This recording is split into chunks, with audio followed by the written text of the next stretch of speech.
तुरीची डाळ खाल्ल्याने बऱ्याच जणांना अपचन होते, तुरीच्या डाळीने कोणाला ॲसिडिटी होते. तर वरणफळं करायचं म्हटलं की तुरीच्या डाळीचं न करता या पद्धतीने मुगाच्या डाळीतली एकदा वरणफळं करून पहा. पचायला हलकी आहेत आणि शिवाय तुम्ही जर डाएटवर असाल तर अतिउत्तम असा पर्याय आहे. तर त्यासाठी अर्धा कप पिवळी मुगाची डाळ घेतलेली आहे.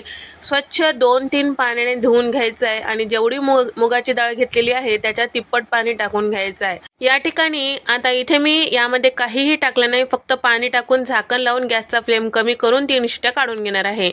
आणि त्याचबरोबर आता वरणफळं करण्यासाठी इथे मी गव्हाचं पीठ घेतलेलं आहे. 3.5 कप इतकं गव्हाचं पीठ घेतलेलं आहे आणि साधारण एक अर्धा चमचा मीठ टाकून घेतलेलं आहे. सगळं मिक्स करून घ्यायचं आहे. लागेल तसं पाणी टाकायचं आहे आणि चपातीच्या पिठापेक्षा थोडंसं घट्ट पीठ हे आपल्याला मळून घ्यायचं आहे.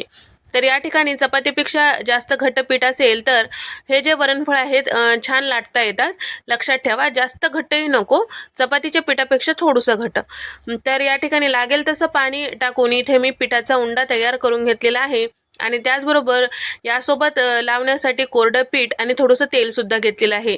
तेलाचा थोडंसं हात लावून याला मळून घेऊया, म्हणजे हाताला चिकटणार नाही. तर या ठिकाणी आता हे पीठ मळून झालेलं आहे आणि कुकरच्या शिट्ट्यासुद्धा झालेल्या आहे, तुम्ही बघू शकता. आता कुकरच्या शिट्ट्या झाल्यानंतर आता गॅस बंद करूया किंवा इंडक्शन बंद करूया आणि कुकर खाली ठेवूया. तर या ठिकाणी आता हे जे पिठाचा उंडा आहे कोरड्या पिठामध्ये घोळून घ्यायचा आणि नेहमीच्या चपातीप्रमाणे लाटून घ्यायचं आहे. इथे मी चॉपिंग बोर्ड घेतलेला आहे, थोडीशी मोठी चपाती लाटून घेत आहे. तर या ठिकाणी चपाती लाटते वेळेस आपल्याला कुठल्याही प्रकारचं तेल वगैरे लावायची गरज नाही, असंच आपल्याला लाटून घ्यायचं आहे. तर जमेल तेवढं आपल्याला हे पातळ लाटून घ्यायचं आहे. पातळ असेल तर चवीला छान लागतात वरणफळं. तर या ठिकाणी इथे मी या पद्धतीने हे चपाती लाटून घेतलेली आहे आणि आपल्याला शंकरपाळ्याच्या आकारामध्ये हे कट करून घ्यायचं आहे किंवा तुमच्या आवडीच्या आकारामध्ये सुद्धा तुम्ही कट करून घेऊ शकता. इतपत पातळ हे ठेवलेलं आहे, तुम्ही बघू शकता. आता फोडणीसाठी इथे मी कढीपत्ता, थोडंसं बारीक चिरून घेतलेलं हिरवी मिरची आणि ठेचून घेतलेला अर्धा चमचा इतकं लसूण आणि तसेच कोथिंबीर घेतलेला आहे. कढईमध्ये साधारण एक 5 चमचे तेल टाकून घेतलेलं आहे. अर्धा चमचा मोहरी, अर्धा चमचा जिरं आणि घेतलेले सगळे जिन्नस यामध्ये टाकून परतून घेतलेला आहे. त्यानंतर यामध्ये साधारण एक मोठा तांब्या पाणी टाकून घेतलेलं आहे. साधारण 1.5 तांब्या इतकं इथे मी पाणी टाकून घेतलेलं आहे आणि चवीपुरतं मीठ टाकलेलं आहे. आणि तसेच या ठिकाणी साधारण एक चमचाभर हळदसुद्धा टाकून घेतलेला आहे. आता या पाण्याला उकळी येईपर्यंत आपल्याला थांबायचं आहे. उकळी येण्याच्या आधी टाकायचं नाही, लक्षात ठेवा, नाहीतर जे आपण कट करून ठेवलेले वरणफळाचे जे फळं आहेत ते चिटकून बसू शकतात. पाण्याला उकळी आलं की आपल्याला हे जे आपण लाटून घेतलेले फळं आहेत टाकायचं. एक बॅच टाकायची, म्हणजे एक 2-3 उंड्याचे जे चपातीचे फळं होतात ते 2-3 उंड्याचे टाकायचं आणि छान उकळी येऊ द्यायची. त्यानंतर दुसरे बॅच टाकायची. एकदाच पूर्ण टाकायचं नाही आणि त्याला शिजू द्यायचं थोडंसं, त्यानंतर दुसरी बॅच टाकून घ्यायची. म्हणजे असं केल्याने छान असं शिजतात. साधारण 10 मिनिटानंतर इथे छान असं हे फळं शिजल्या गेलेलं आहे, तुम्ही बघू शकता.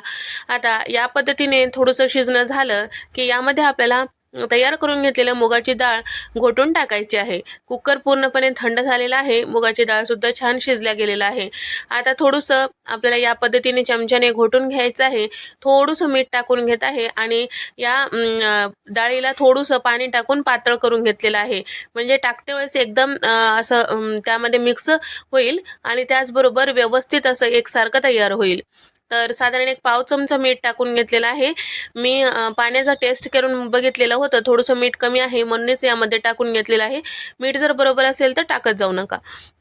आणि त्याचबरोबर इथे मी आता तयार करून घेतलेलं मुगाची डाळ जे होती, म्हणजेच वरण होतं मुगाच्या डाळीचं, ते टाकून घेतलेलं आहे. थोडंसं पाणी कमी वाटत आहे म्हणून आणखीन अर्धा ग्लास यामध्ये टाकून घेतलेला आहे. मुगाची डाळ आहे शिजल्यानंतर थोडंसं घट्ट होते, त्यासाठी सुरुवातीलाच थोडंसं सैलसर ठेवायचं आणि 10 मिनटं आपल्याला हे सगळं मुगाच्या डाळीचं वरण आणि फळं शिजवून घ्यायचं आहे.